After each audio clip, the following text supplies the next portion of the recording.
जय श्री कृष्णा, जय श्री ठाकुर, जय श्री राधे।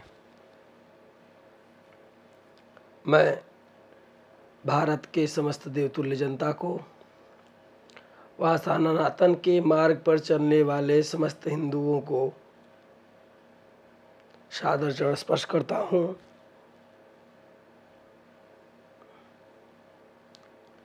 मैं आज विशेष त्योहार के बारे में विशेष बात व इसकी कथा की आप लोगों के बीच में इस कथा का महत्व का प्रसंग रखूँगा। किस पुराण में इसका कथा का प्रसंग है।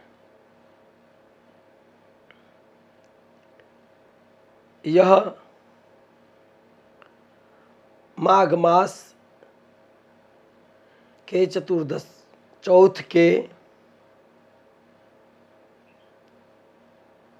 बारे में कथा का महत्व का विशेष चर्चा। माघ मास कृष्ण पक्ष के चौथ तिथि के रूप में जाना जाता है। इसको संकटा चौथ भी कहा जाता है। यह विशेष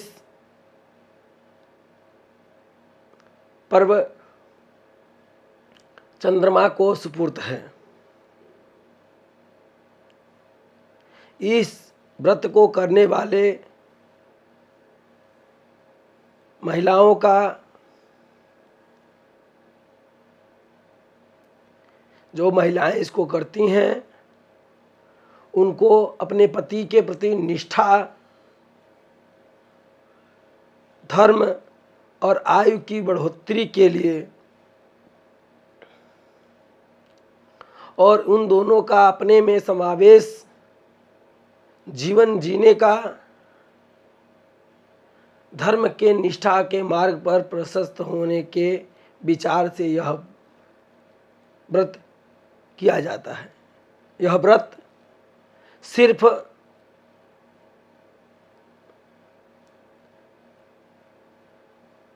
एक व्रत चौथ के रूप में या फल फलहार के आदि व्यवस्था के रूप में धारण नहीं किया जा सकता। यह बहुत त्यागवश निर्जला रहा जाता है। चंद्रमा को देखने के बाद इसमें विशेष कुछ पूजन दिया गया है, कर्मकांड दिए गए हैं और तदुपरांत गंजी, दूध, गुड़, अदरक, तिल आदि का सेवन करने का और चढ़ाने का विधान है। इसमें इस वस्तुओं का चढ़ाने का विधान, इस वस्तुओं का उपयोग का विधान सिर्फ संकटा चौथ को क्यों ही दिया गया और इसका विशेषता भारत संस्कृति में सनातन के मनाए मार्ग में कब और कहाँ हुआ था। जब चंद्रमा रेवती को शिव पुराण की कथा है और पद्म पुराण में भी इस कथा को आता है। जब रेवती रोहिणी नामक नक्षत्र को, चंद्रमा की 27 पत्नियां थीं जिसमें रोहिणी बहुत सुंदर थी, उस पत्नी को बार बार चाहने पर बार बार उसके ही मतानुसार रहने के विचार में रहते थे चंद्रमा। इस प्रकार से सभी अन्य नक्षत्रें, जितनी नक्षत्रें थीं जो चंद्रमा की पत्नी के रूप में निर्धारित हैं,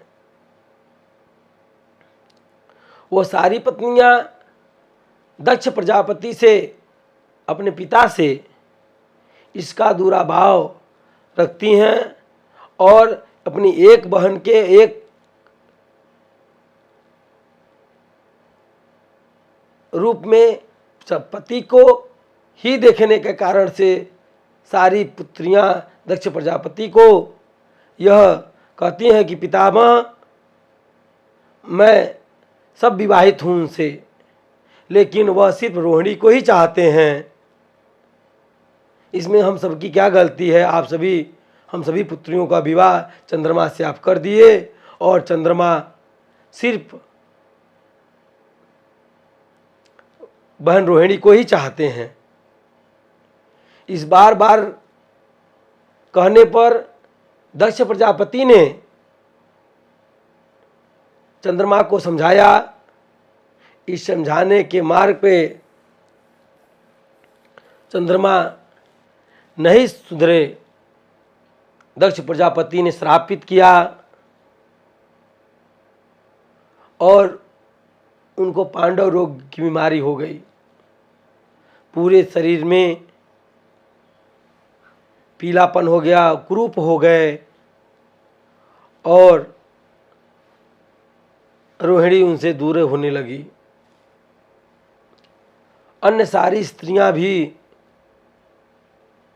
उनसे दूर भगने लगीं। चंद्रमा अपनी ग्लानि को स्वीकार करते हैं, अपने पाप को ग्लानि करते हैं। पुनः भगवान शिव की याचना पर 27 नक्षत्र अपनी इस व्रत को धारण करती हैं और भगवान शिव की कामना से, भगवान शिव की तपस्या से पुनः चंद्रमा का उद्धार होता है। पुनः सशरीर चंद्रमा होते हैं और इस तरीके से पुनः शरीर चंद्रमा का स्वतंत्र हो जाता है और सुंदर हो जाते हैं, पुनः प्रकाशित हो जाते हैं, तेजवान, धनवान और चरित्रवान हो जाते हैं और सारी स्त्रियों को 27 नक्षत्रों को पत्नी के रूप में प्रेम करते हैं। इसीलिए उस पाप से विमुक्त इसी गणेश चतुर्थ के दिन चंद्रमा को अपने स्वरूप का वरदान प्राप्त हुआ भगवान शिव के द्वारा। इसीलिए चंद्रमा के कर्म के विधान से वह यह व्रत सारी महिलाएं भारत की हिंदू सनातन परंपरा को धारण करने वाली विशेष पर्व को यह सारी महिलाएं धारण करती हैं कि हमारा पति सदा सुखी रहे, चरित्रवान रहे, हमारे प्रति उसका निष्ठा और प्रेम बना रहे। सदा ही जैसे चंद्रमा को 27 पत्नियों का प्रेम मिला, वैसे ही हमारे पति का हमको हमारा प्रेम मिलता रहे, उनका मुझको प्रेम और मेरा प्रेम उनको प्राप्त होता रहे। इस सौभाग्य से इस गणेश चौथ का विशेष महत्व माना गया है और भारत संस्कृति में ये महान कठोर तपस्या है।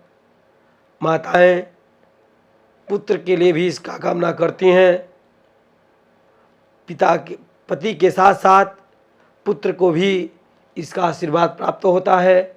इस गणेश चतुर्थ के महापर्व पर समस्त भारत की माताओं को मैं बार बार चरण वंदन करता हूँ कि आप लोगों की इस तपस्या से भारत की संस्कृति, भारत की महान व्रतों का आपके प्रति निष्ठा होना ही भारत का एक अखंडता और एक विकास के, भारत की एक अद्भुत बीजारोपण और भारत की संस्कृति को बचाए रखना आप लोगों का योगदान मैं बार बार आप लोग के चरणों में नमन करता हूँ कि आप लोग भारत की संस्कृति और संस्कार को, सनातन को बचाए रखा।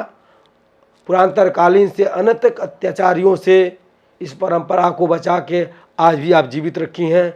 मैं भारत की समस्त महिलाओं को और वैदिक परंपरा को धारण करने वाली समस्त माताओं को मैं चरण अभिनंदन करता हूँ, बार बार उनके चरणों में प्रणाम करता हूँ। आप लोग पूरे विश्व के समस्त पुरुषों को इस तेज को प्रदान करने का आशीर्वाद दीजिएगा। मैं स्वामी नारायण सरस्वती इस गणेश चतुर्थ पर मैं सभी को हार्दिक शुभकामना व वंदन देता हूँ। जय श्री कृष्णा, जय श्री ठाकुर, जय श्री राधे।